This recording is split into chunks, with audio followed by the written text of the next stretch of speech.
Hey everybody, it's Sam from BioCosplay, and today I'm going to show you how to assemble the pattern, this one,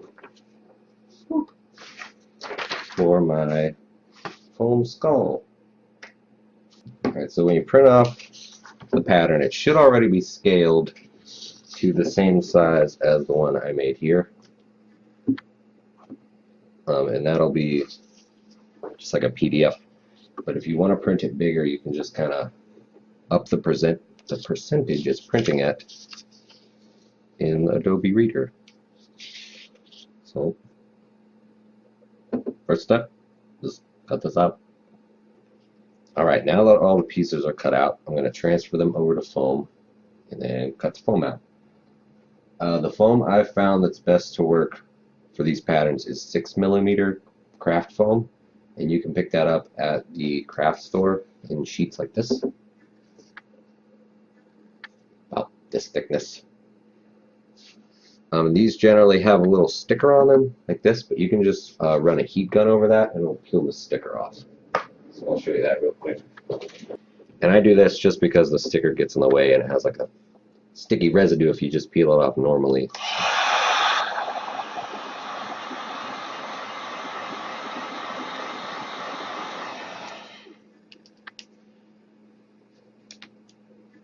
To transfer my patterns onto foam, I like to use these little sewing pins.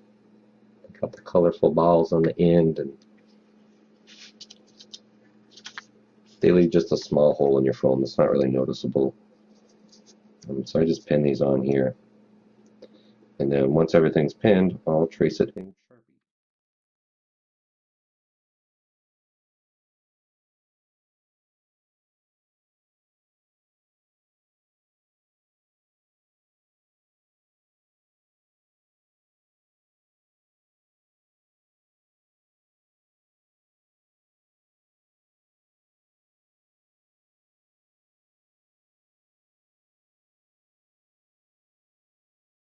There it is, all traced. Now I'm going to copy these numbers that I have on the pattern to my foam, and that'll help with, it may help with lining things up later. Now all the numbers are on there, you're going to want to flip all the pieces of the pattern over to get the other side of the skull.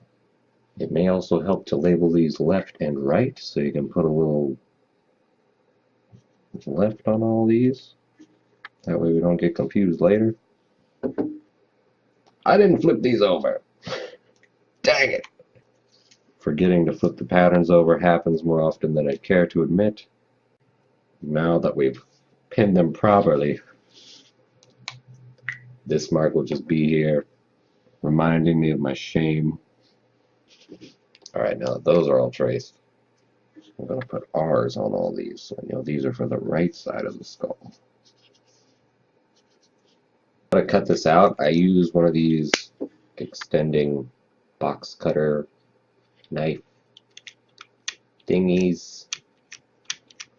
You could also probably use an X-Acto knife. When cutting these, I just try to keep my blade as square as possible. So just kind of like 90 degrees to the mat. So no wobbling about, making angles. If there's a slight angle, it's okay. You just try to keep it as straight as possible.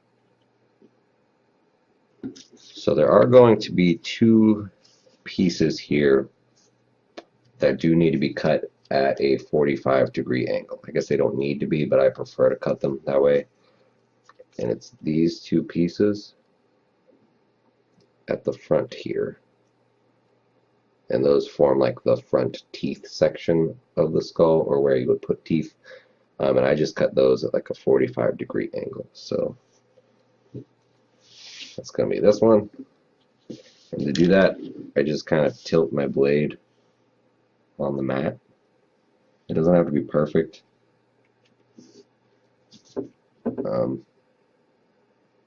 But you just kind of guesstimate it.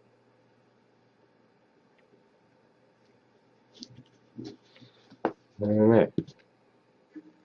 You have a angle cut. Might be hard to tell on the camera though, but it's got an angle there. but that's only on the fronts of these. Now we're going to move on to assembling the skull. To do that, I'm going to be using Barge contact cement in my glue pot here. Blah. You can also use DAP Weldwood contact cement, or you could just go with hot glue. Any of those should work. And basically, you're just going to line up the sides with the numbers. So this side has a 2, this side has a 2, and you'll stick those on the registration marks. So if you are using contact cement, such as Barge or the Weldwood, I like to brush on 2 coats.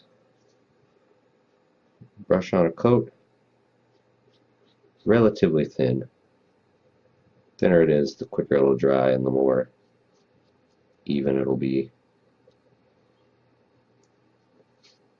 You let that dry till it's tacky, and then we will brush on another coat. Oh, you're going to want to wear a respirator if you're working with this barge indoors. Safety. Alright, once your 2 edges are tacky, you're just going to want to line them up on the registration marks here and stick it together.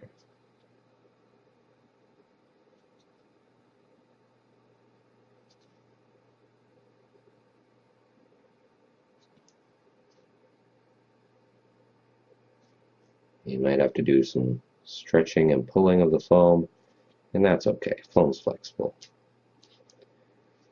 I say as I miss some of my registration marks. And there it will remain bonded forever, we hope. And then you just do that for all the pieces. For this little round piece, I like to put together this semicircle with the 2 4s on it together first. And then we'll just kind of roll this piece into place once all the glue's on it. Okay, so for this little half circle piece, I like to hook it at the top of the 5 side up here. Attach that point. Then just kind of roll it around the edge. You have to kind of mush and pull it into place to line up with your registration marks. Then on this side, you want the top of this to line up with the top of this.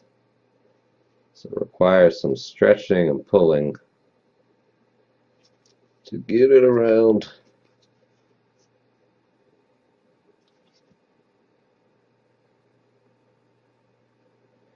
That will kind of pull this whole shape into a rounded section like that.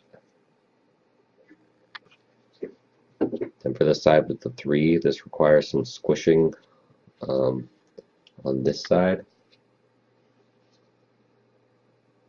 So again, you can just kind of hook one side of the thing and squish it into place. We're ready to stick on the last piece for this half.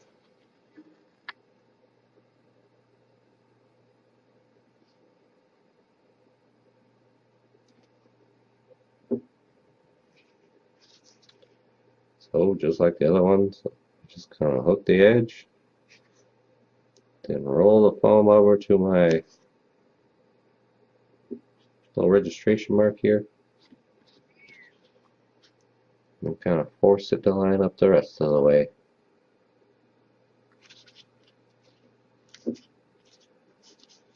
There, now we have half of a skull shape. Now that we have our 2 halves of the foam skull, we can put the glue in the middle and then just glue these 2 halves together. After that, it'll still need some heat forming to get it into the proper shape though. Alright, now that these are dry, we can stick them together.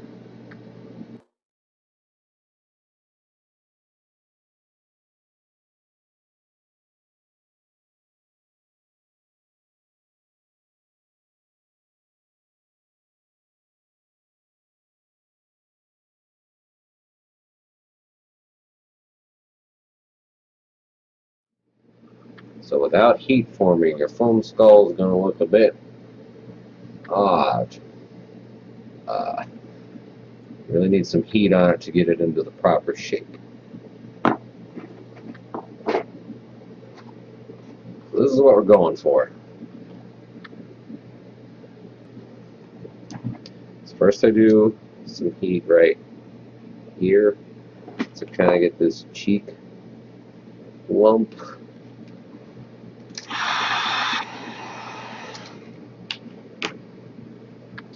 And I just kind of moosh it with my thumb and then pull outwards with my finger right under the eye to kind of get that shape going there.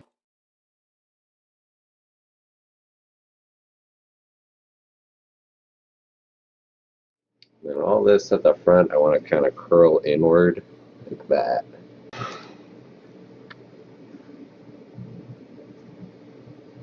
And with the heat, some of your seams may want to come apart, and you can just kind of moosh those back together, and it should be fine.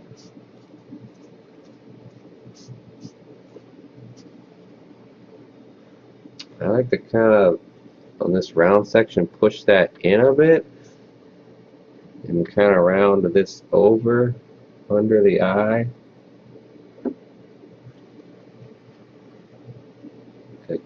Like that.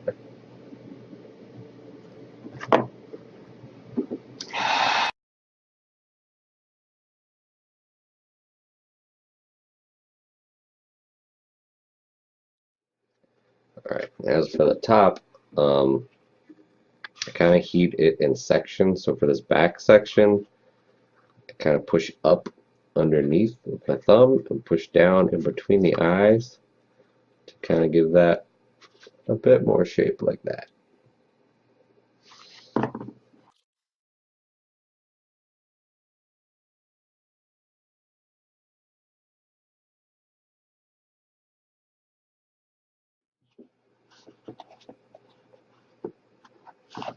And then again, that kind of that same thing with the nose, where the nose is kind of tilted down and this section in between the nose is poofed up.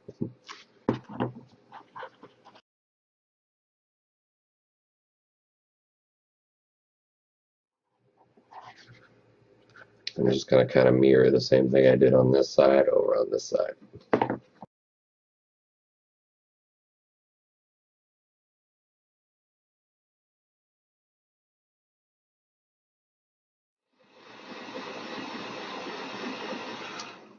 Some of these sections will take a couple heats to stay in the shape you want them to.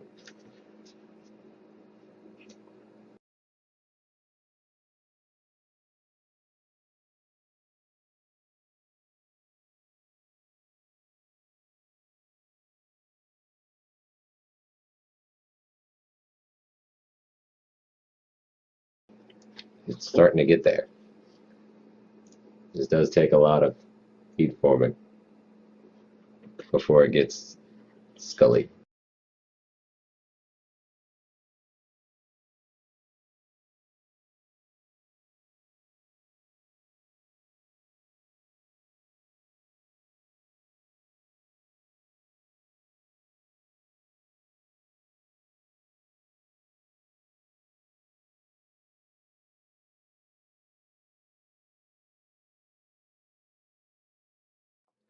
Bam! That's a skull. There you go.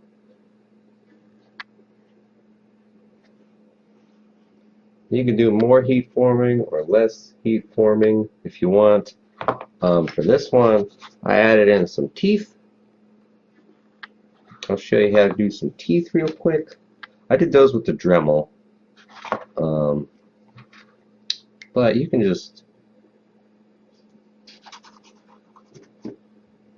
do it with a knife as well and add them in there. I'm just gonna sketch them on real quick.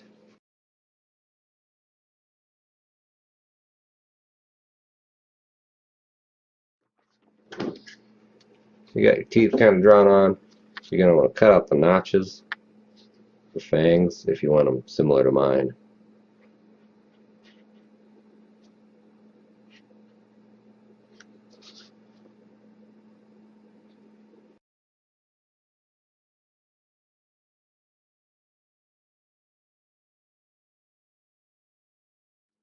So there's some teethy bits. So if you don't want to Dremel or you don't have a Dremel, you can just go back and kind of score along your tooth line details. I can't show dremeling in the kitchen. In the kitchen will get all dremelly. Then you can hit those with the heat gun and it'll widen those trenches. So that's kind of like a quick and easy way to add small details. For all these, I just use like a really tiny Dremel bit and went in there and kind of rounded them over. I also like to round over the eyes to give them more of a smooth shape in there. You can kind of Dremel down any of the overlapping seams you have. I should have links to all the stuff I used down below in the final video because I'm planning on uploading this. I stream every Friday on Twitch at 8 p.m. Eastern, so if you want to see me make more stuff, you come check it out there.